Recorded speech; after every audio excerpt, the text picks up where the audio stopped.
Okay, good morning, everybody. Glad to see you. Welcome to this dialogue seminar at Carolina Public Humanities. We're going to be exploring transitions and continuities in the western and eastern parts of the Roman Empire during late antiquity. And the seminar is entitled Transformation and Decline in the Late Roman Empire. And our goal is to examine how people and cultures within the Roman Empire, the late Roman Empire, experienced the processes of social and cultural change as the Roman Empire lost power and influence after about the 4th century. And more generally, we want to explore how people living in once great empires respond to the loss of former imperial power. What does it mean to pass through these kinds of transitions? How do cycles of decline and cultural reconstruction evolve in different historical eras? And the problem of decline or crisis or transition seems to be a relevant historical issue for many people in our own historical moment because we're going through all kinds of conflicts and transitions and upheavals that seem destabilizing and unsettling. But this is why history and the humanities are so helpful. We are not the first people to experience such uncertainty and such changes. So this is why we're here today, is to develop some perspective. I'm very happy to welcome those of you who are in the room. It's good to have you with us. We have a good group in the room, but I also want to welcome people who are with us on Zoom. We have a large group of people joining on Zoom, and we're very much happy to have you here as well. And I'm pleased to be here with my UNC colleagues Henry Gruber and Jennifer Gates Foster, who are both experts on the ancient world and including the transitions into and out of the Roman Empire. I am Lloyd Kramer. I'm a professor of history in the UNC History Department, and I'm the director of Carolina Public Humanities. So I wanted to introduce myself to those of you who are here for the first time. I know we have a few first attenders on Zoom as well as in the room. So I want to note simply that Carolina Public Humanities has been hosting and organizing public programs on humanities-related subjects since 1979. So we have been doing this for almost 45 years. And we've also been serving North Carolina's hardworking teachers since that time. I just want to ask, do we have any teachers in the room right now? We have two, and thank you. Thank you for your service, as we say. It's always good to welcome teachers, and I know we have a few on the Zoom as well, and we thank you for being here. Our CPH programs use many different formats, including book discussion groups, talks at bookstores, community colleges, special workshops for teachers. And I want to just briefly mention a couple of our partners and sponsors, including the Mirka Baumberger Group at Morgan Stanley, the North Caroliniana Society, and the UNC General Alumni Association, now called Carolina Alumni. The support of these sponsors and many others enables us to continue having these programs, and there is a list in your packet of people who gave gifts to Carolina Public Humanities last year. I'm not going to read the list, but these are people who have helped to support this event as well. So I thank everyone who's helped to make this event possible. I also want to thank Beth Gardner, whom those of you in the room met on your way in. She is our events manager and organizer. She's helped to organize this event. I want to thank Paul Benici and Graham Hill for their work in organizing the technology. Graham is in the back row. Thank you. Yes, we have a, see, those of you at Zoom, you're with us because we have Paul and Graham, and Paul is away this morning, but Graham is with us. We have a great CPH team that helps to organize every event. I also want to recognize some special people who are here today because these seminar attendees have become public humanities giants. And I would like to present the coveted PhD award to two people. Will Ann Mathai and Jacob Mathai raise your hands? Yes. Congratulations. This is your 50th CPH seminar. 5-0. And you each get a PhD to frame, of course, right up beside your other degrees, and a $50 gift certificate to attend a future, to start on number 51. 51. So thank you for being part of so many programs. And congratulations for your PhD award. It's a hard one to win. I should note there's also a list in your programs of all of the people who have attended, more than 25, 50, 75, all the way up to 200 or more, although I regret to say that P.W. Jessup, who has attended more than 200, passed away this summer. So I can't guarantee immortality, but that's as close as we can get. 200 seminars, which leads us now to people over 150. Cecilia Joels and Robert Joels, you have been to a lot also, so thank you. I think we also have a few people in the room who are attending their first. I mean, I know now you've seen what it means. Would you raise your hand if this is your first CPA? Oh, this is wonderful. Okay. Thank you. I have a little gift for you. These are cards that celebrate the humanities. This is a quote from James Baldwin, famous African-American writer. It was books that taught me that the things that tormented me most were the very things that connected me with all the people who were alive or who have ever been alive. Congratulations. Send that to your friends. Here's a quote from Maya Angelou. And I have one more. Are you all together by any chance? Oh, thank goodness we only have one left. This is René. You can share it and send notes to each other if you want to. It's a quote by René Descartes that says, "The reading of all good books is like a conversation with the finest minds of past centuries in which they reveal to us only the best of their thoughts." So share your best thoughts. And don't just write each other. You can write others, but there they are. Thank you for joining us. You see, we have a community. Some people have been coming for a long time, and there's always a first time. So thank you for being here. Okay, so I want to move on now to the specific themes of today's seminar.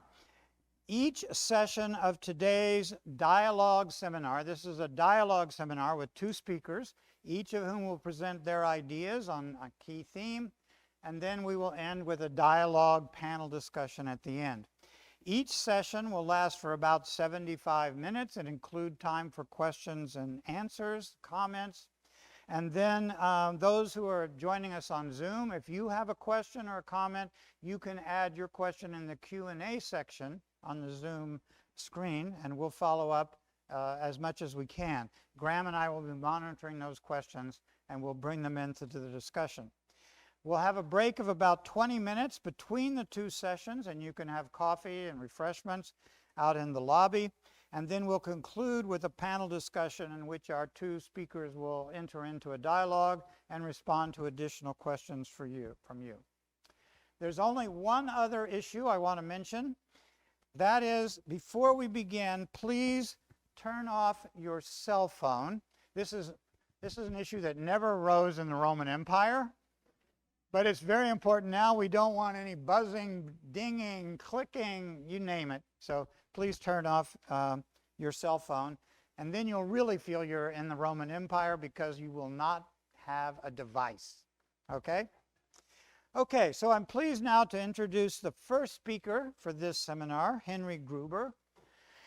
Henry came to UNC this fall to join the UNC History Department as an assistant professor. He is an expert on the history of the late Roman Empire and the transitional centuries in which the classical world evolved out of the post-classical, in which the classical world evolved into the post-classical era. I get my transitions mixed up. History always moves forward, and we go from the classical to the post-classical. You have a biographical summary of Henry's professional trajectory in your packet, but I want to note briefly that he received his BA degree at the University of Chicago and went on to complete his PhD at Harvard University. He's worked on numerous archaeological projects in Italy, in Spain, and Israel, and his research emphasizes the influence of material objects and material culture in various historical contexts, with special attention to the Iberian Peninsula during the late Roman Empire. He's currently working on a book entitled Wars and Rumors of War, Archaeology, Violence, and the End of Roman Spain. And this project draws on research he conducted while he was working on his important dissertation. I first met Henry when he came to Chapel Hill for his interview in the history department. That must seem like ancient history now, if I may use a metaphor only. And I told him over lunch, I immediately handed him a brochure of Carolina Public Humanities, and I said, we do public programs. And he said, that's really interesting. He didn't say, oh my gosh, what's that? He said, that's interesting. He said he likes to connect with people outside the university, participate in public conversations. And even before he arrived, I invited him to this program. So we're very pleased that he has joined our community, and it's my pleasure to welcome him to his first CPH seminar, which focuses on the material fall of the Roman West. Let's give Henry a warm Tar Heel welcome. Tar Heel to UNC.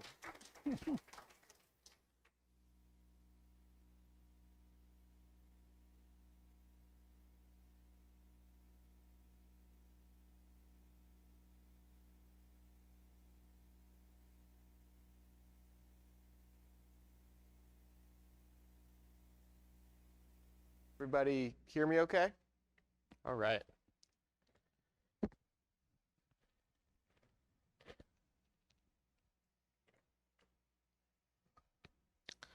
So first, I just want to thank Carolina Public Humanities.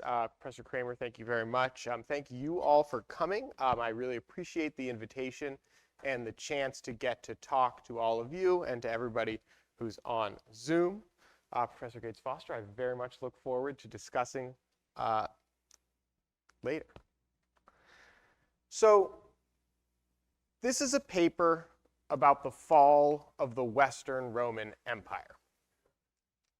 The fall of the Roman Empire is a shorthand for a complicated series of events and processes that occurred across the western part of the Afro-Eurasian landmass at varying speeds and with varying effects between perhaps 350 and 650 CE in the Common Era. Although there are good arguments to be made that certain elements of traditional Romanness ended in certain places before or after this period, most scholars have been content to argue that something shifted between the first Gothic migrations into the empire in the late 4th century and the arrival of Islam in the 7th. What was, however, the fall of the Roman Empire? The political changes are what's most visible, as our surviving written sources allow us to track with varying levels of detail the last Roman officials active in various places. The traditional political date for the fall of the Western Roman Empire is therefore often given as 476 CE, the date of the deposition of Romulus Augustulus. This is a political marker for a political event. It is, however, a political event for only half of the Roman Empire. The Western, primarily Latin-speaking empire ruled from Italy. We'll hear much more about the eastern half of the empire later this morning. So we must remember that when we speak of the transformation or decline of late Rome, the difference between East and West is key. The Eastern Empire continued for, at the very least, centuries after the political dissolution of the West. So, in 476, the last Western emperor was deposed. But what besides the deposition of this emperor, was the fall of the Western Roman Empire. It was a political process, certainly, but what else? When we engage with these questions, we are often turning to the written sources that authors in that time or soon after wrote, and trying to track the changes that they themselves saw, or as it might be, didn't see. There is a bias in many of these written sources towards highlighting political rupture but institutional continuity. Many of the authors that we read were associated with the Christian churches of the West, and in their writings we see the continuity of those churches. Moreover, we see in the churches the continuity of other Roman institutions. The diocesal structure of the Roman Catholic Church replicated, for most of Western Europe, the diocese of the later Roman administrative system. The processions of the popes, the thrones that bishops sat on, all have their antecedents in Roman cultural forms. So, looking at a history of late Rome from a literary, and that is to say, largely Christian perspective, highlights those continuities that existed between the ancient and the medieval world. This has led, over the last generation or two of scholarship, to a vision of the 4th, 5th, and 6th centuries CE, not as a period of decline and fall, but rather one of transformation. This model, developed initially in English by an Irish historian named Peter Brown and his disciples, now undergirds much of the understanding of this period. It is buttressed in Europe by a can't-we-all-get-along attitude that seeks to play down, in an era of post-war peace, maybe not so much anymore, play down historical conflicts between Germanic barbarians and Romance-speaking Gauls. And the world of texts, say the texts of a Gallo-Roman aristocrat like Gregory, the Bishop of Tours, do suggest a world of cultural mixing among elites, in which church officials and court functionaries move in a blended world defined by institutions that, for the most part, survived from the Roman world. The political fall of the Western Roman Empire therefore seems like something of a non-event. It is, in the memorable words of one scholar, quote, an imaginative experiment that got a little bit out of hand. Today, I'm going to talk about a different type of fall. Not a political fall, but a material fall. The political changes that occurred in the 5th century West were accompanied by a series of material changes. Since at least the beginning of this century, the archaeological outlines of those material transformations have been clear, and this talk will focus on some of those changes. Now, I take my title today from a recent book by Robin Fleming, a historian of late Roman and medieval Britain. In her book, she shows the ways in which Roman Britain changed materially after the end of Roman rule and how those changes affected ordinary people. Romans, she notes, drawing from a long tradition of material studies and studies on the concept of entanglement, were intimately linked to the things that they used. These things allowed them to live Roman lives and structured those lives in various complex ways. These people created their material conditions, and their material conditions created them. Now, one example is the relationship between the Roman army, cooking pots, and stew. Roman Britain, as this map shows, was tightly linked to the frontier regions, especially this Rhine frontier with all these forts sort of looking out at the barbarians in what's now Germany.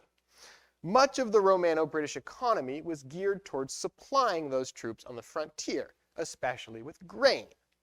This required, among other things, a lot of oxen to plow fields, pull wagons, and do all sorts of heavy agricultural tasks.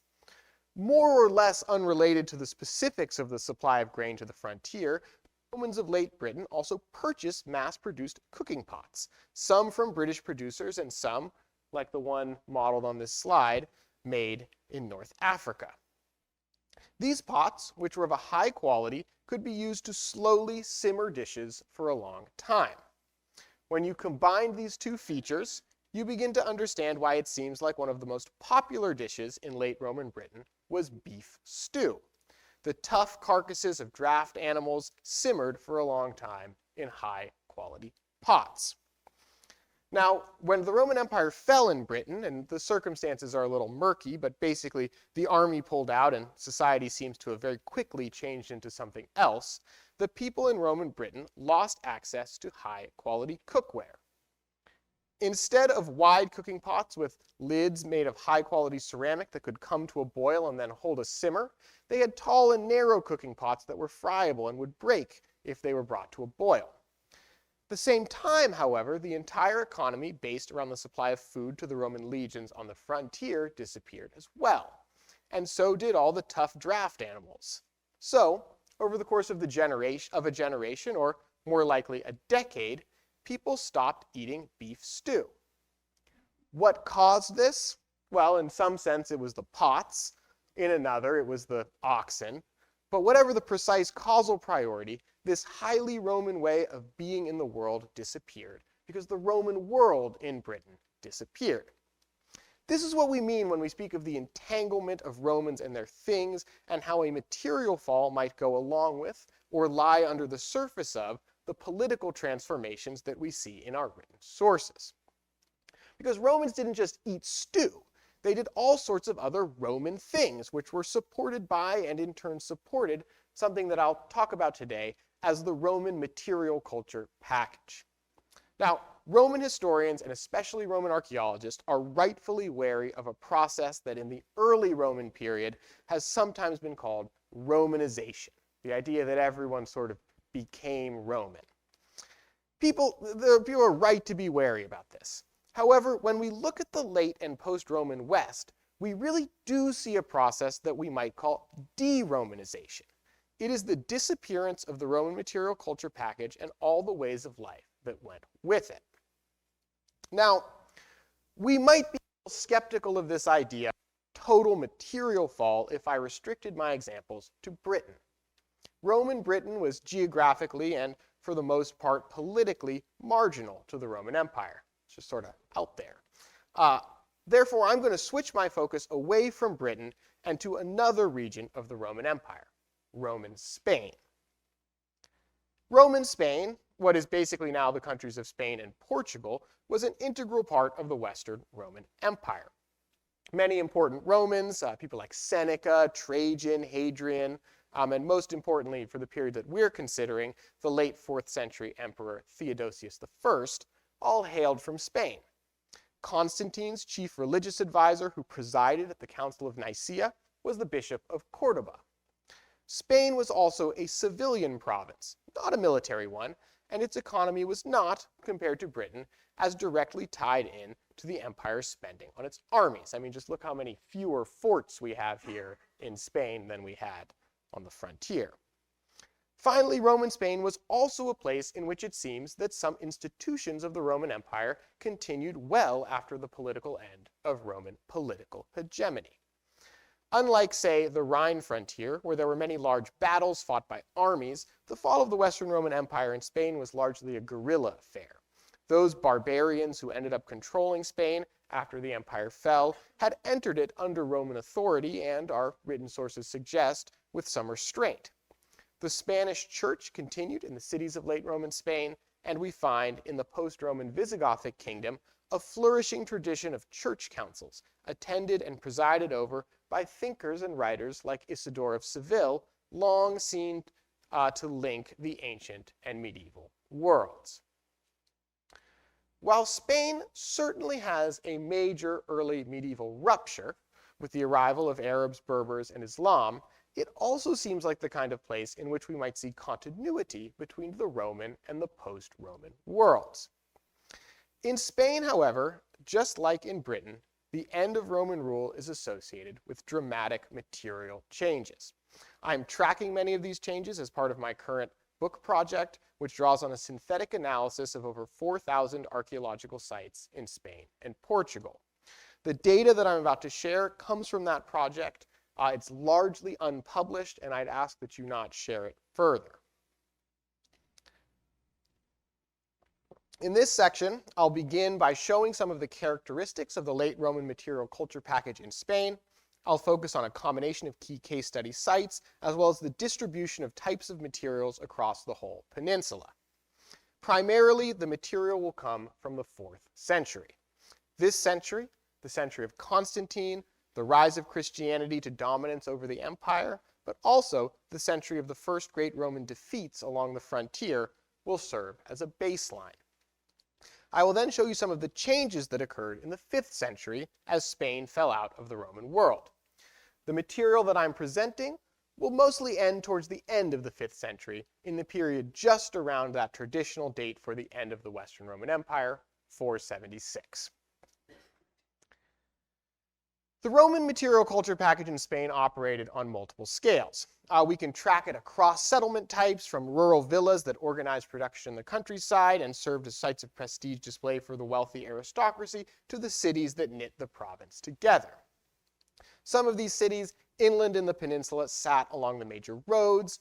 Those along the coast, some dating back far before the Roman period, were bustling ports where imported goods came into the province. Some of those imported goods, like the high-quality ceramics off which Romans ate their meals, survive archaeologically. Others, like textiles, generally do not. So here's just some pictures that we can see of sort of what we can think about as this package. I mean, we have bathhouses, we have use of coins, architecture that involves columns, whether this is a private house in Portugal or in a fish sauce factory on the coast of Spain. And we can sort of liven up our understanding of these ruins when we look really at the mosaics. And the 4th century in Spain is just the century of mosaics, which I'll just say often are these sort of erotic, vibrant scenes that we just imagine must have been in almost every prestige room throughout the 4th century empire, especially in the villas. So we're going to begin our study of the Roman material culture package by looking at the villas of Roman Spain. The villas of late Roman Spain dotted the countryside. They were dispersed throughout it in distinction to the fortified settlements of the indigenous Iberians that preceded Rome and the clustered villages of Spain's Middle Ages. These are isolated villas.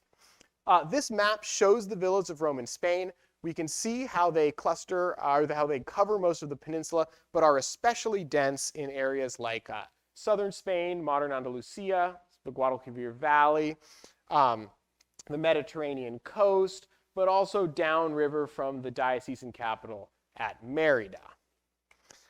Now, these villas in the 4th century reached levels of luxury that had yet to be reached in the Spanish countryside in any Roman period. And one of the main things that happens at these villas is the construction of monumental bathhouses, which are filled with beautiful mosaics.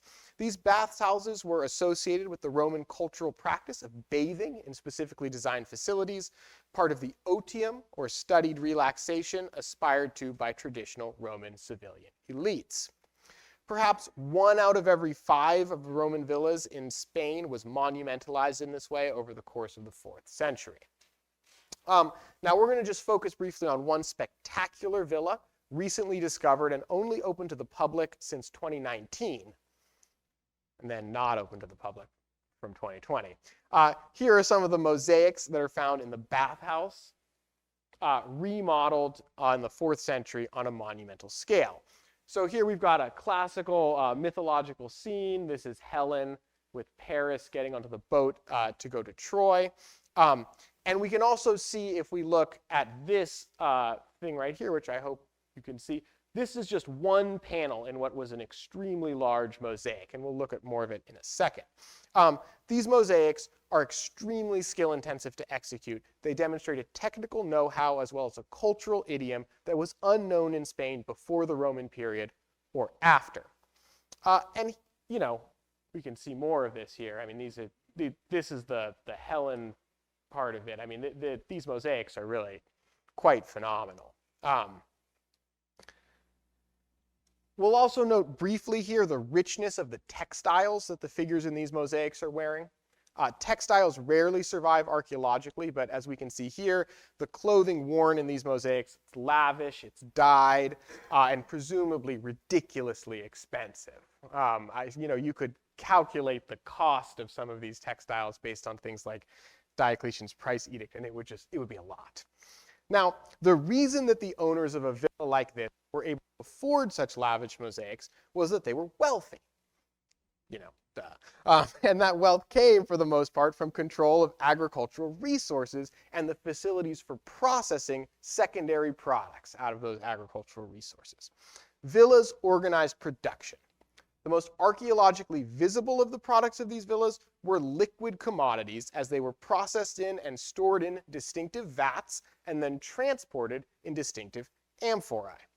There were three great liquid commodities whose production is archaeologically visible in Spain: wine, oil, and fish sauce.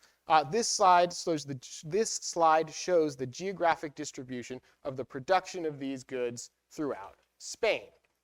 Wine in purple, oil in green, fish sauce are the little fish guys in teal. There's our fish sauce factory again. We'll now turn to an example of the way that the production of agricultural commodities relied on and allowed for capital investment. This slide shows Villaricos, an important villa near the southern coast. This villa was rebuilt on a massive scale in the 4th century. When it was rebuilt, its owners added a 5-press wine production facility and a 6-press oil production facility. The photo here shows the oil production facility, and in the foreground you can see a milling stone for grinding olives that's carved out of a single giant block of local travertine, with the same stone used for the columns in the nearby provincial capital. This was a huge investment, which both required and enabled the great wealth of the villa owners. Now, archaeologists in Spain are finding more and more of these large late Roman olive presses. Here's some plans. When Yolanda Peña Cervantes published her 2010 catalog of olive presses in Roman Spain, she identified 11 large-scale presses, none of which could be conclusively shown to be in use after the 3rd century. However, since then, multiple archaeological projects, many of which she directed or was otherwise involved with, have found late Roman large-scale presses. Of the 20 largest olive pressing facilities in Spain that I know of, at least 10 were active in the 4th century, with another 3 technically undated, but at sites where there is 4th century material. The villas of late Roman Spain were producing oil on a large scale. If we had more time to talk about fish sauce, we would see that in the cities of late Roman Spain, they were producing fish sauce on a great scale as well. So much so that in a place like Malaga, along the southern coast, the entire monumental core of the city, including the theater, was dismantled and replaced in the 4th century with row after row of fish salting vats. Late Roman Spain was generating a huge amount of wealth from its liquid commodities. Now, what did the Romans of late Roman Spain spend their money on? One thing that they seem to have bought in great quantities were nice plates. One of the traditional markers of Roman material culture, perhaps the most Roman item of material culture, though I'm interested to see what Professor Gates Foster says about this, is the type of fineware ceramic known to modern scholars as terra sigillata. These were extremely high-quality tableware used, especially in the later period, for serving large dishes at dinner parties. It is found wherever the Romans go.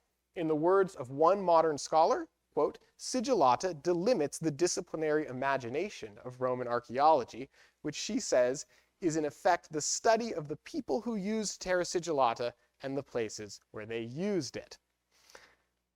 The map on the screen shows every site in Spain that I know of with late fine tableware of this sort. Now, scholars have carefully studied the forms and production sites of different types of sigillata, allowing us to track its distribution with great chronological and geographical precision. This slide shows some examples of what is known as the Hayes 67 form, produced in the late 4th or 5th century. It's the second most common of these plates found in late Roman Spain. This is produced in Tunisia. This is one of the most famous types of sigillata.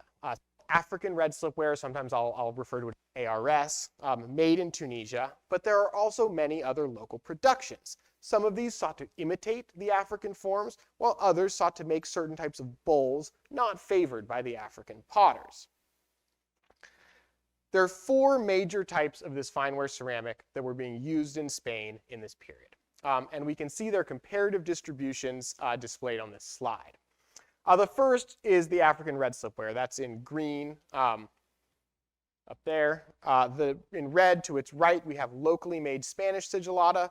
Below that in pinks, these are plates imported all the way from Turkey, which often appear on the Atlantic coast of Spain, evidence for trade between the Eastern Mediterranean and Britain, kind of after the Roman period. Finally, we have in purple sigillata from Roman Gaul, which was often transported by both Mediterranean, Atlantic, and overland routes. What these maps show us is that the distribution of these finds is not at all random. We can compare, for example, green ARS and red Spanish sigillata. It is precisely in those areas inland from the Mediterranean, where it would have been most expensive to import African ceramics, that we find abundant Spanish ceramics. It seems likely that we are witnessing a real market in nice plates, one that is never mentioned in our surviving written corpus. We have a very good snapshot of the distribution of imported and locally produced sigillata in the area around Madrid. Madrid was not a Roman city, but rather this was a rural landscape. As this slide shows, the expansion of the suburbs of Madrid, beginning in the 1980s, led to the excavation of dozens of sites which have shown us this inland rural landscape in great detail. You can note that the villas that have been excavated aren't really in downtown Madrid, which was mostly built before cultural heritage laws were passed. But in the suburbs, there's a ton of them. I know of 45 late Roman villas that have been identified in the suburbs of Madrid. This is, by the way, exactly half of the 90 villas that have been identified in total, suggesting no decrease in rural occupation between the early and the late empire. Every single one of those late Roman villas had late Spanish sigillata. It's kind of how they're dated to the late period. That is to say, this is the fineware ceramic produced in Spain. Of those 45 villas, 26, that's 58%, have imported African red slipware. Now, villas were not the only form of habitation in the late Roman countryside. There were small farmsteads, roadside establishment, myriad hunting lodges or shacks out in the fields. Of these non-villa sites around modern Madrid, 21% have late Roman fineware, these nice plates, as opposed to coarse ceramics or transport jars, and just 8% have imported African fineware. We can get a sense here of the sociology of these ceramics as the finewares become rare outside of elite habitations, with the imported ceramics the rarest of all. Still though, it's striking that 8%, 1 out of 11 of non-villa rural sites had in the 4th century access to imported African plates. The final thing I'm going to talk about here are coins. People in late Rome used coins constantly. One of the trends that we see is the increase in coins in the late Roman period, because these are usually small value, very tiny coins. They are found everywhere, from tiny rural farmsteads to the streets and baths of Roman cities. All of the evidence points to this being a highly monetized society. And since these coins were minted in imperial mints associated with the imperial government and its tax-collecting agents, a society that was at all levels tied into a broader Roman economy.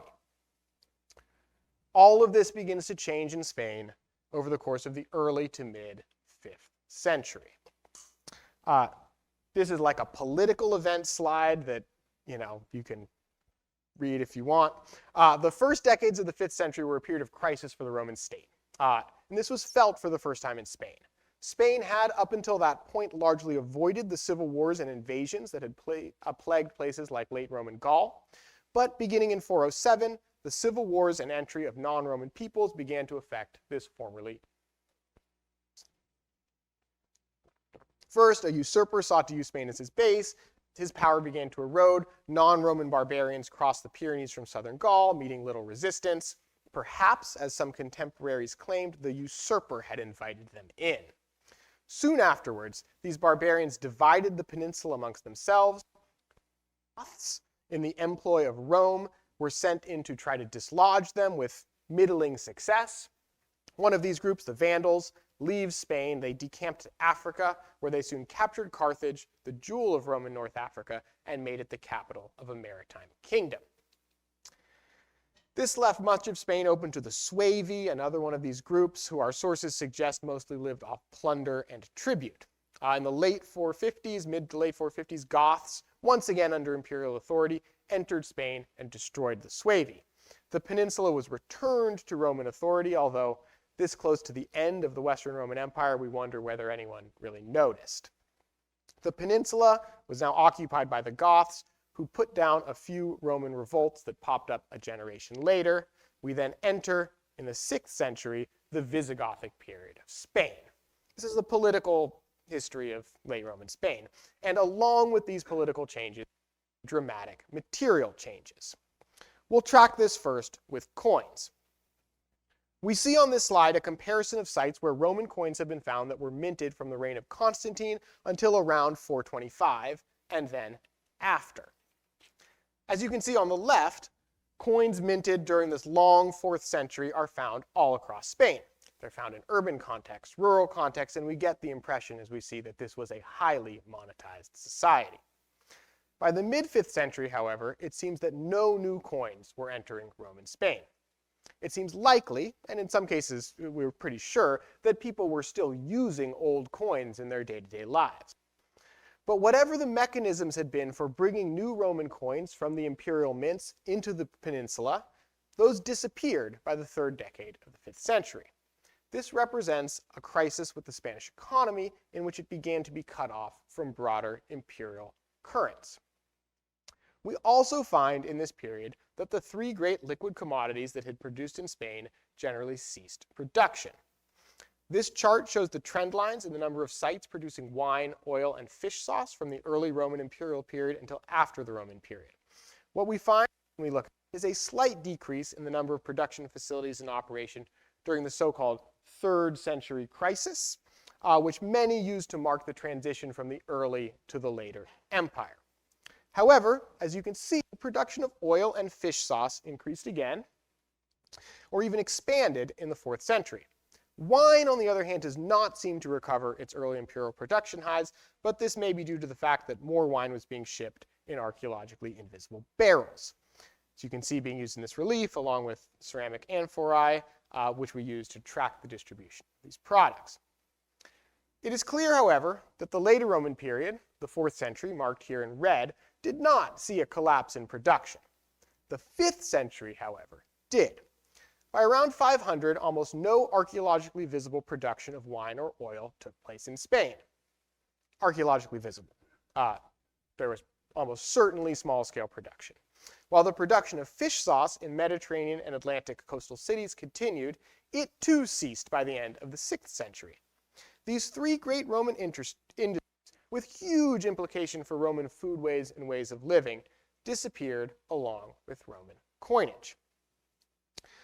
I've argued that the wealth generated by the production of these agricultural commodities and other non-liquid and therefore archaeologically less visible commodities undergirded the late Roman economy and allowed Romans up and down the social hierarchy to purchase high-quality tableware ceramics.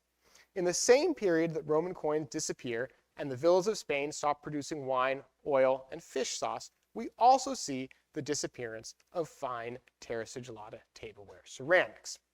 Earlier in this talk, I highlighted the importance of the imported tableware known as ARS, African red slipware, for our understanding of the late Roman economy. The following maps show the distribution of African plates and dishes imported in the decades before around 425 and in the decades after. While 4th century African dishes were found all across the peninsula, more commonly the closer you get to Africa, in the 5th century there is an overall decrease of about 60% in terms of the number of sites at which these African plates are found. And whole regions, such as the center, lose access, it's pretty good for the 4th century, lose access to these imported goods entirely. I'm now going to focus on one particular region, the Guadalquivir Valley, the heart of Spain's olive oil production. This area in today's Andalusia was filled with villas. This map shows the river valley. Sites with 4th century African red slipware are marked in white. Sites with 5th century African red slipware are marked in blue. We can see that whole networks of rural settlement upriver from Seville lost access to imported African goods in the early decades of the 5th century. While some sites around the port city of Seville continued to receive imported goods, those villas upriver, where the oil had been produced, lost theirs. Was this because, with the end of the empire, they lost access to foreign markets and the money, foreign like Rome markets, and the money that came from these sales and could no longer buy these imported plates? Perhaps. Was it because conditions within Spain deteriorated and the storage, distribution, production of that oil no longer made sense? Perhaps. Or perhaps it was because of problems associated with the production and the distribution of those plates themselves. In all likelihood, it was a combination of all of these reasons, and probably many more. But what is clear is that over the course of the 5th century, our best index of integration into Roman commercial markets disappears from southern Spain's richest river valley. And what of the villas themselves? It's harder for me to show you a map or chart of villas, the way that I've shown them for coins, ceramics, and production facilities. The lives and afterlives of Roman villas were varied. If every happy Roman villa was alike, flourishing with its monumental bath and capital-intensive press, then every unhappy villa was unhappy in its own way. Some were abandoned, others were burned, and some became sites for burial or quarries robbed for some nearby later building. However, one proxy for the end of villa life is the abandonment of bathing in dedicated bathing facilities. As I discussed earlier, bathing in specially designed bathhouses was a key feature of Roman culture, and one that, in the late period, became especially common at villas. These bathhouses were the location of many of the most lavish mosaics that we looked at, and the rural bathhouse as center of culture and prestige display is characteristic of the Roman landholding class of the later Western Empire. This chart shows the baths in use in Spain between the early Roman period and the late Roman period. It shows urban public baths in orange, urban private baths in blue, and, most commonly for this later period, rural private baths, baths at villas, in gray. We can see that while the custom of bathing in large urban public baths began to decline early in the empire, private bathing in both rural villas and urban houses continued and even expanded in the late Roman period. And then, in the 5th century, baths began to go out of service. Some were just abandoned, but many were transformed, no longer serving as baths, but perhaps with their ovens reused as ceramic kilns or to melt down scrap metal, or even, with their monumental architecture repurposed as the site of a new village church. By 500, almost no one in what had been Roman Spain was bathing in a Roman-style bathhouse. This is the material fall of the Roman West, and with it, we find evidence not just of material collapse, but also great social dislocation. In fact, the last place that we find many elements of the Roman material culture package are in caches of domestic goods found throughout the central Iberian Peninsula. These caches, which I think of as domestic hoards to differentiate them from the more well-studied hoards of coins that are often common in this period, usually comprise fine terrasigillata ceramics as well as metal dishware, like the bronze bowls we see here. They're often found hidden in and around villas, the last habitation level, by people who thought them valuable enough to hide, but were never able to return to collect them. In some cases, such as the hoard displayed on the right, they include iron tools, high-quality agricultural implements to go along with bronze bowls and decorated dishware. I, personally, find these to be a moving testament of the last generation of Roman Spain.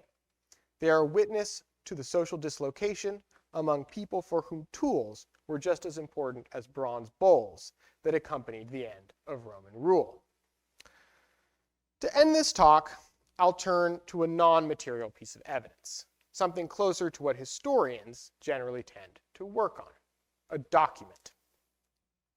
This document is the last will and testament of a rich nobleman, Vincent of Huesca, who died around 575 CE, well into the Visigothic period in Spain.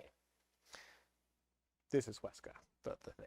Vincent had become a bishop about 30 years earlier, and on his deathbed willed his estates to the church. He had a lot of estates. Huesca, the town where Vincent became bishop, is northeast of Zaragoza, nestled in the foothills of the Pyrenees Mountains, far from the Mediterranean. In his will and testament, the bishop wills a number of properties to the church and also frees a large number of his enslaved workers. Some he merely frees. Others he frees and gives them land. Some he frees and gives various forms of higher social status. The most peculiar case is that of the man Eugenius, who was not only freed by Vincent, but also, Vincent says, made a Roman citizen with his children.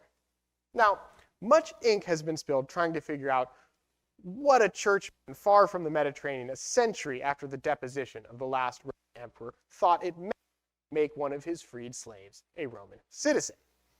How did he have that authority? What, in this post-Roman world, could it possibly have helped? Now, regardless of what conclusions we come to, we are struck, unavoidably, with the fact that being a Roman citizen meant something to Vincent, and probably to Eugenius and his children, too. This is the sort of thing that many would argue shows the continuity of Roman institutions far beyond the formal end of the Roman Empire. What I have argued in this talk, however, is that focusing on institutional continuity, or continuity of identity, the sort of things that texts and documents tell us about, miss an entire aspect of what it meant for the Roman Empire to fall.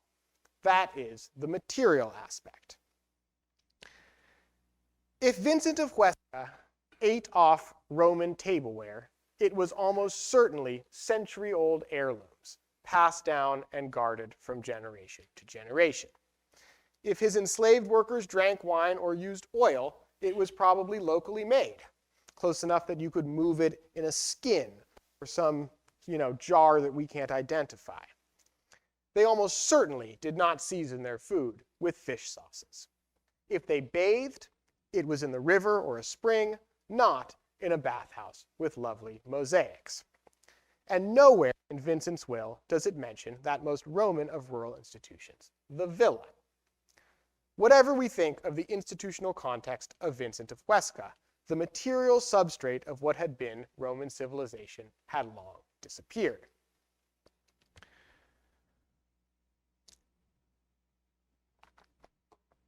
The end of Roman material culture and the systems that had produced and distributed it occurred in different ways, to different extents, and at different rates throughout the Roman West.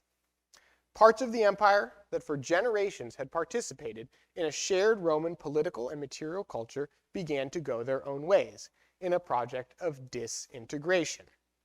These changes represent an economic fall of a Roman world system, parallel to the political collapse of the Western Roman government, and perhaps related to it. However, the nature, geography, chronology, scale, and causes of this material shift have been and continue to be hotly debated. The breadth and quantity of archaeological evidence now available from the Iberian Peninsula allows us to see these changes in greater detail, both geographic and chronological, than ever before. My hope is that by foregrounding these material changes, rather than focusing on questions of political rupture or institutional continuity, we come to reframe our understanding of this epical event by focusing on the way that it shaped people's lived experiences. And hopefully we, looking around at our own world of material abundance and imported mass-produced goods, may take stock of all that we have to lose. Thank you very much.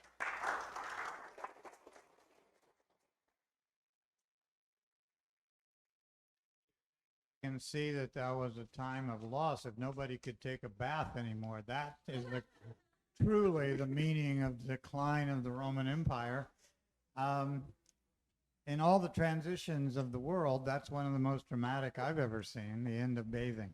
So I'd like to open the questions to the audience, although I have one that's already come on the Zoom. Could I just begin with this? Frank Schaefer says, could you talk about how your practical experience on various digs as a younger man in Spain started you on the path that has led you to your interesting and new conclusions on decline? How did archaeology actually change your understanding of the decline of the Roman Empire? I suppose that kind of Yeah. connects overall to your whole talk, but what did you learn from archaeology you could never have learned in another way? Certainly. Thank you for the question. There is something about really dealing with the materiality of an ancient site that opens your mind to the types of changes that you don't read about in texts. I think that one of the things that we really see and that really struck me is just how many fewer ceramics there were. So I remember excavating at a late Roman site where we had late Roman phases and what we called post-Roman phases. The dig director at this site referred sometimes to the post-Roman phases as La Época del Walking Dead, the era of the Walking Dead, because we would find these contexts in the Roman period where, our team would pull out something like 1,000, 2,000 pieces of broken ceramic a week, and we would spend all our time washing them, sorting them, and we would reach, or we would find an area that was a post-Roman area, and we would find very little material culture. And seeing that shift from an abundant material culture to one that was just much harder to even see really opened my eyes to what I saw as these dramatic material changes. It also showed me how hard it can be to find evidence for post-Roman people. One of the things that you may have noticed in this talk is that I didn't talk very much about the sort of things that people had after the Roman period. That's because these things are often very difficult to see archaeologically. And when you excavate a post-Roman site in a place like Spain, the evidence that you have for a settlement or the fact that someone was still living in a Roman villa might just be a very small series of holes in a mosaic where you can see that someone built a wooden wall to subdivide what had been a reception hall. And that's it. There might be a fire in the corner where you think they had a hearth. So I don't want to imply that the absence of Roman goods from these places was an absence of people. I think that one of the lessons of excavating at these sites is to see the absence of Roman material culture as a loss that people experienced rather than a disappearance of those people. And I think that often when we talk about the end of Roman settlements, the end of Roman villas, there's an implication that the people went away. But I actually think that the people stayed, and what we see is we see people adapting to a life without the sort of things that they were used to. And I don't know if I would have had that sense if I had just seen maps in which the ceramics go away. So I would just say, as someone who's often taught courses about the transition from the Roman world to the Middle Ages, the focus on material culture actually shows more vividly than almost anything else that something dramatic did change in the lives of human beings. Never mind what happened to the kings, the church, the manuscripts. So I can see when material culture actually confirms the old textbook cliche, the Roman Empire changed, and in the daily lives of human beings, it changed, but the people were still there. So this is what historians need to learn from archaeologists. So thank you. Are there questions in the room? I have another one on that's just come on the Zoom, but I will come back to Zoom. But first to the room. Thank you, Dr. Gruber. I noticed that last will and testament was written in Latin 100 years after the fall of Rome. I wonder if you have thoughts about the differentiation of languages throughout Europe. from Latin, and whether they followed political differentiation or whether they were part of the cause of the different polities. Yes. So by the late Roman period, we are dealing in the Western Roman Empire with a bifurcation of languages, and this is leaving aside the question of Greek, which many elite Romans knew, up until very late in the empire. Augustine of Hippo famously is ashamed of how bad his Greek is, which shows the expectation. But there is a written language of Latin that is remarkably stable. There are changes in late Roman Latin that we see compared with, the Latin of what we might call the golden age of Latin literature. But this is a relatively fixed written language. However, we get a sense undergirding or underlying that within these places, what we call vulgar Latin, the Latin of the crowd, what people are speaking, has begun to diverge. When we look, I mentioned Gregory of Tours, who's writing in the 590s in Gaul. There are already things in Gregory of Tours' Latin that you can see as sort of proto-French. Unfortunately for Spain, we have very few texts that survive from this register. The texts that we do have are things like church councils, where people really make an effort to write grammatically proper Latin. We can look back on this in the time of Charlemagne, so in the late 8th century, when it becomes clear to Charlemagne, as he has sought to reestablish the Roman Empire in the West, that these people are now kind of speaking mutually unintelligible languages. And he gets the brilliant Alcuin to come from Britain and set up proper schools. We talk about the Carolingian reforms and the Carolingian Renaissance. And Charlemagne's and Alcuin's revived classical Latin from the early 9th century on does two things. The first thing that it does is it shows us, by the very fact of its existence, how far apart these languages had gotten, so that by 800 someone needed to do this project to make it all come back together.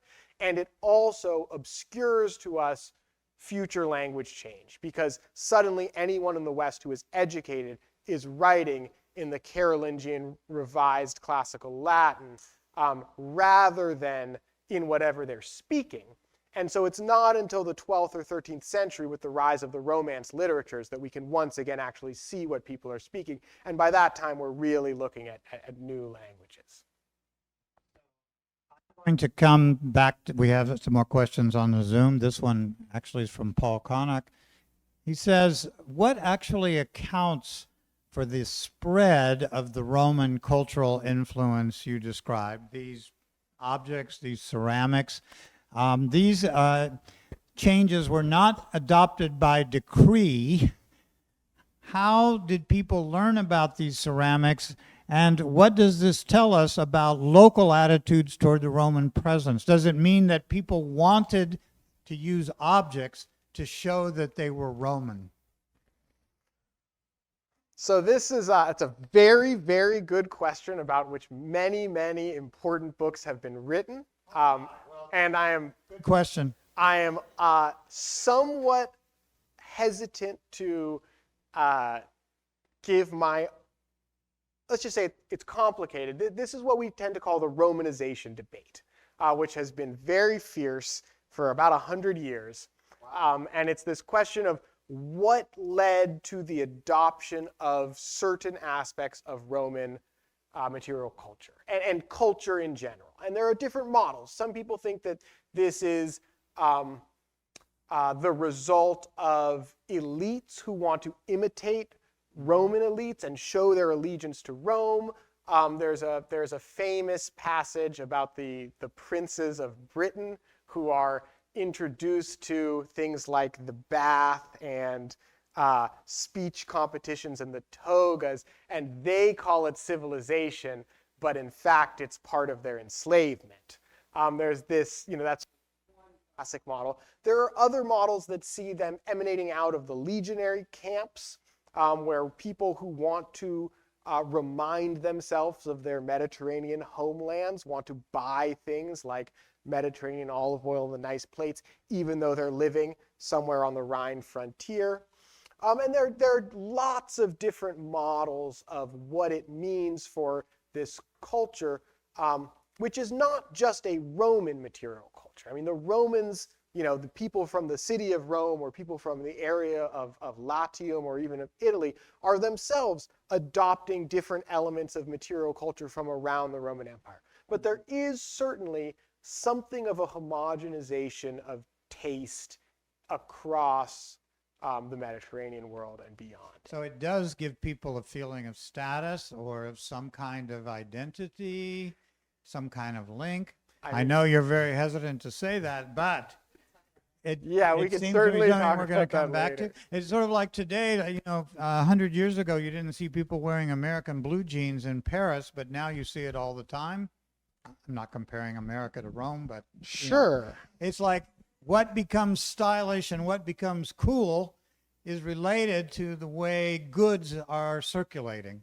Yes. And they give you some sense of status as well as identity. I think that's what the question may suggest. Yeah, I would agree with that. I mean, I think we can discuss this at We'll come back to great length this. later. Okay, is there another question in the room? Because I have another one here. I'll come to Jacob. I will come back to, I'm talking to the computer now. It's a bad sign. We'll come back to another question on the Zoom. Jacob. If I may ask, which were the other empires coexisted with Roman Empire? And how was the coexistence happened? So in the later Roman period, Rome has a peer-to-peer, although they don't always want to admit it, relationship with the Sasanian Persian Empire, which is the heir to the sort of Achaemenid and Parthian Persian empires based, in Iran and Mesopotamia. And so on the eastern frontier of the Roman Empire, Rome is really dealing with another state with which it can make treaties and fight real wars. And that is really the only major other state or empire that Rome engages with. And it has a very difficult, at times cooperative, at times bellicose relationship with the Persian Empire on the eastern frontier. It also engages with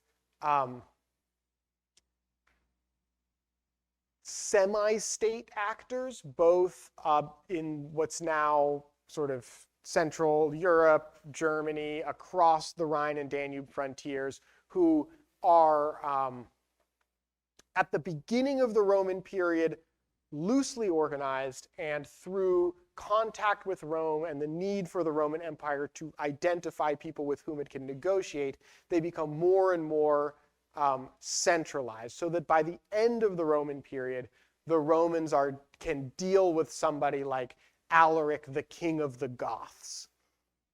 Was there a king of the Goths 50 years before Alaric? Probably not. But the Romans need someone who can take responsibility for these people. So in the very late Roman period, you get to see state formations of non-Roman people in the West. The same is true to a lesser extent, or at least a less well-documented extent, to the south of the Roman Empire, with people in the Atlas Mountains and there. But in terms of a real state that the Romans engage with, it's just Persia. Their client kingdoms, Armenia and stuff like that, but really it's Rome and Persia. Often the metaphor is the two eyes of the world.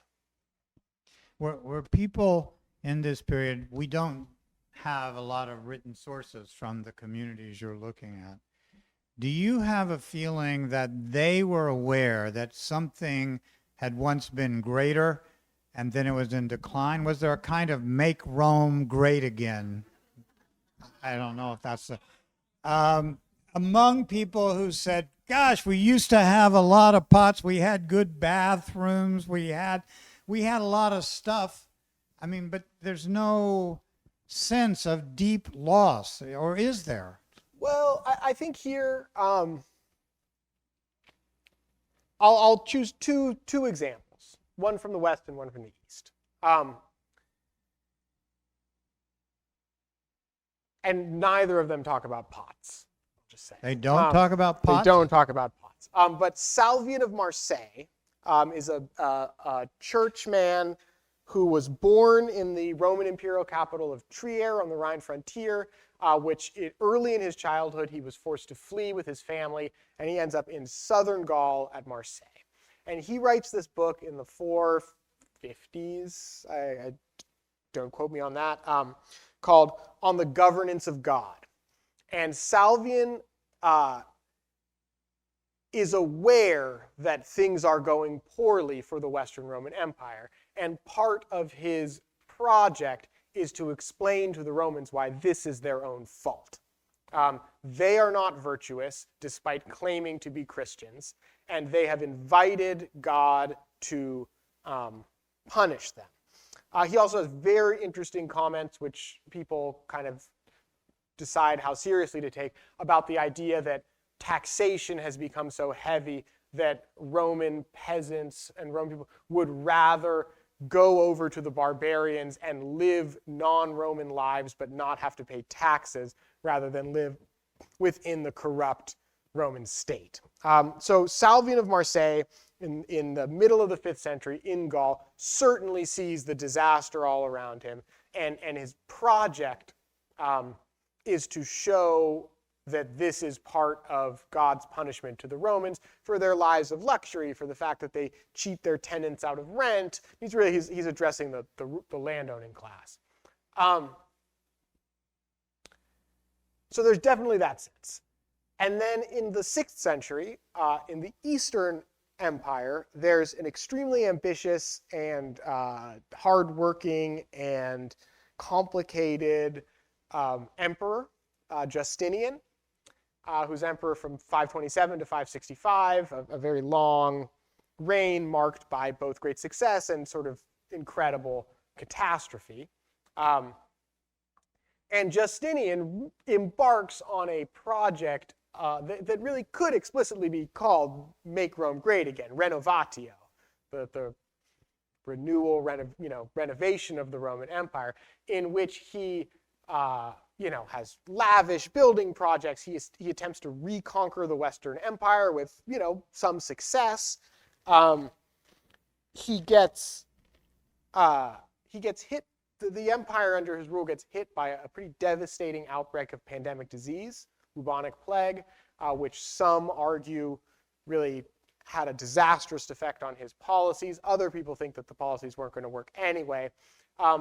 But certainly in the mind of Justinian, what he is doing is trying to restore the empire to its former glory. He dies with the empire, having regained much of its territory, but totally bankrupt. The armies are overextended, and within a generation, they've pretty much lost everything that he had reconquered. So he doesn't really make Rome great again. He just gives it his best effort, and he does build the Hagia Sophia in Istanbul, that's right. So, that's a pretty nice building. So let me read another question. This is from an anonymous attendee.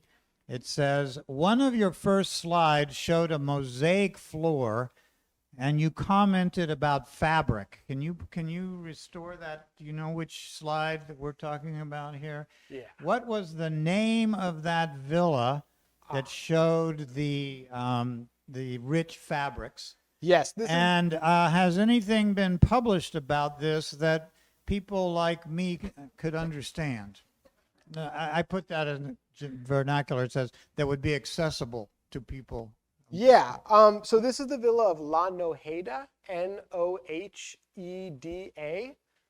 in Spain, and it was excavated, first discovered in 2005.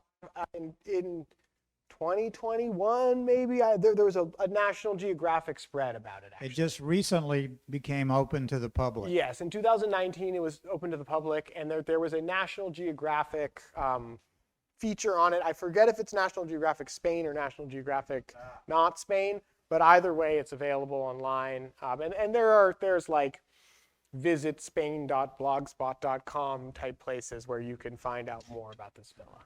So what is this showing, like the people who own the villa, and then these people are coming to perform, to honor them? What do the clothing and the position of the people tell us about the social system? Do you understand? Yes. So I think here what we are really seeing is an idealized version of what Roman aristocratic life was like. Whether or not this is in fact what the villa owners themselves were experiencing, and the people who are rich enough to put in a mosaic like this, like probably that it seems reasonable. But here we have a sense of what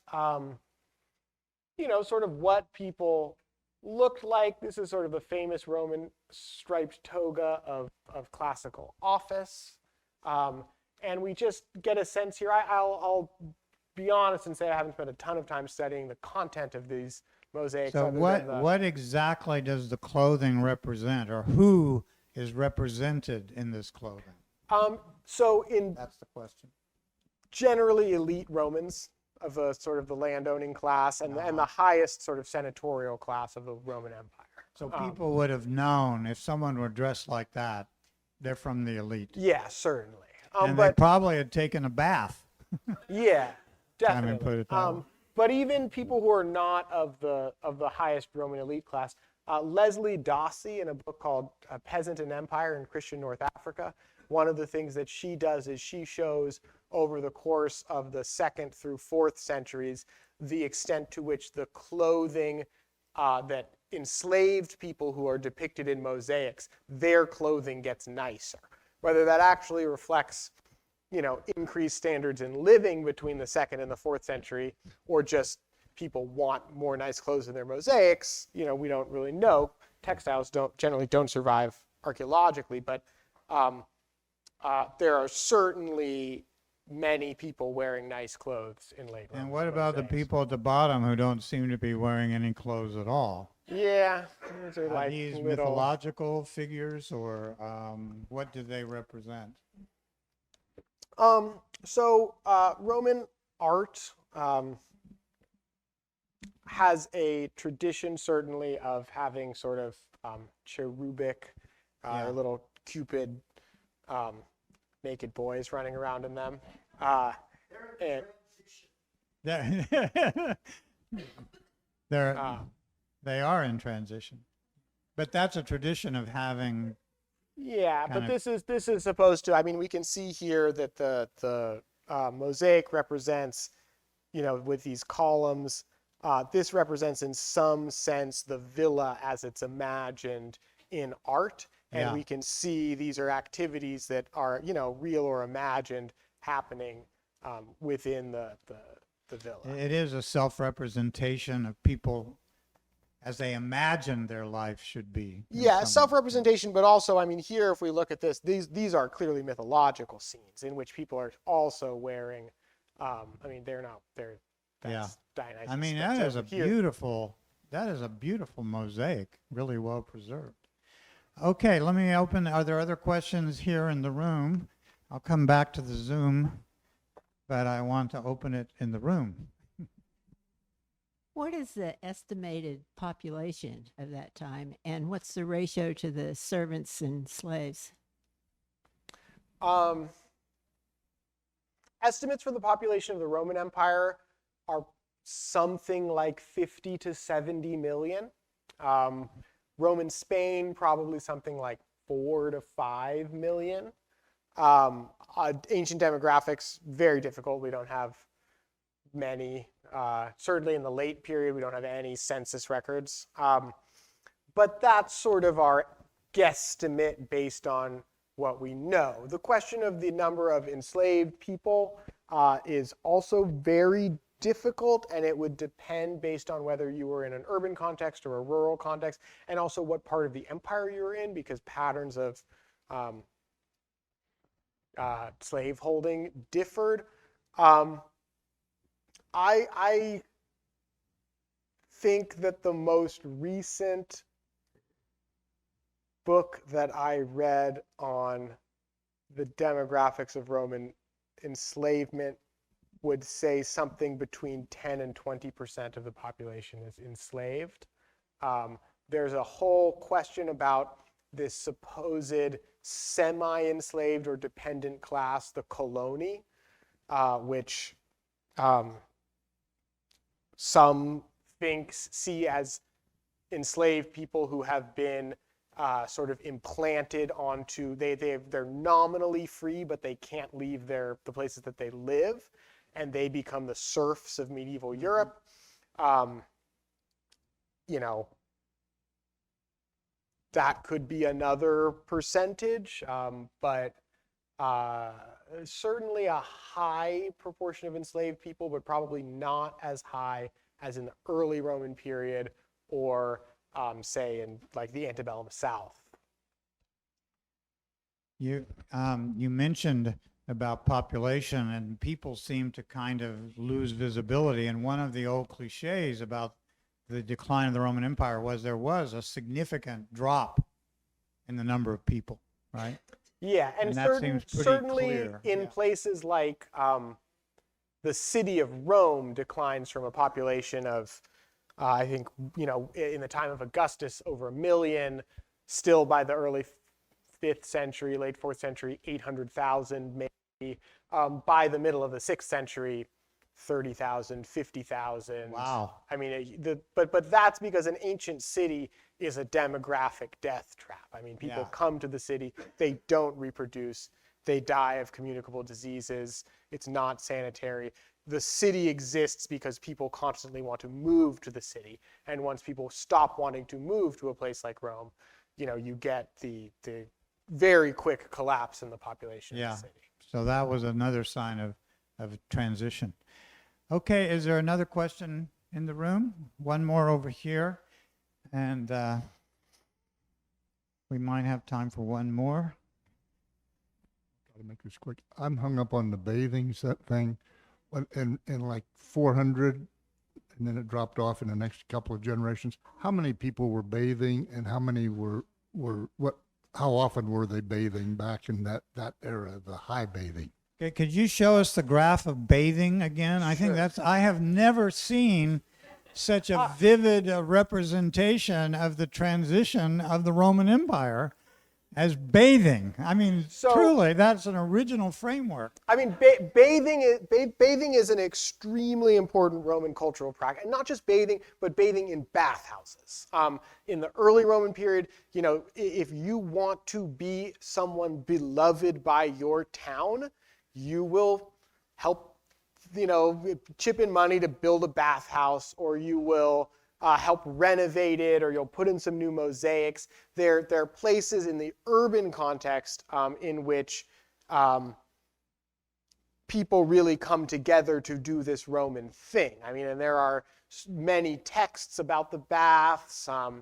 You know, Seneca has this letter where he complains about how hard it is to write when he's like, oh, you know, he's rented a place above the baths. Like, why? He's like so rich, he could rent anywhere. But, you know, he hears the massages, he smells the sausages.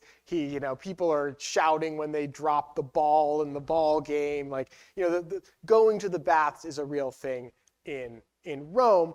In Spain, in the 1st century CE, soon after many of these places are given Roman municipal status, they build a ton of urban bathhouses. There aren't really enough people living in the cities to keep them going. It's extremely expensive to run a giant public bath. I mean, just the amount of wood that's required to fire one. So very quickly, many of those urban baths begin to go out, but we see a huge rise of private bathing. Often with large cold pools as opposed to the expensive to maintain hot baths. And I think that most people were bathing in bathhouses in the late Roman period.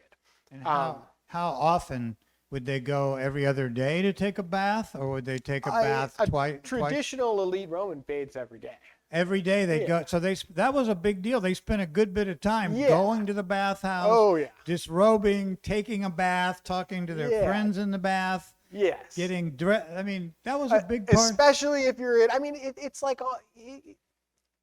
going to the Y or something like that. You exercise, there's a locker room, there's, Yeah, talk to your friends. there's in Petronius's Satirica, there are many scenes that take place in the bathhouses, people kind of cruising for dates, euphemistically dates, people. There's a scene in which an enslaved porter is really worried because he was supposed to be watching this very nice robe of his of Trimalchio, his master, while they were at the bathhouse, but he wasn't paying attention and it got lost or someone stole it. He's worried about that. I mean, the culture of bathing in the Roman Empire, especially public bathing, was just a huge part of what it meant to be a civilized Roman. So that really is a very interesting way to understand the transition out of the Roman Empire. Yeah, I think that the decline of bathing in dedicated bathhouses, certainly for the elites of Roman Spain, is something that you see that the way that they were living as Romans shift. Okay, well, think of that the next time you go to work out. You might turn to someone and say, "This really reminds me of a Roman bathhouse." It would be a good conversation starter. Yeah. Henry Gruber, thank you very much Thank for material culture. We appreciate that. We're going to take about a 20-minute break. There's food and coffee down the way. Those of you watching on Zoom will be back in about 20 minutes. Thank you very much.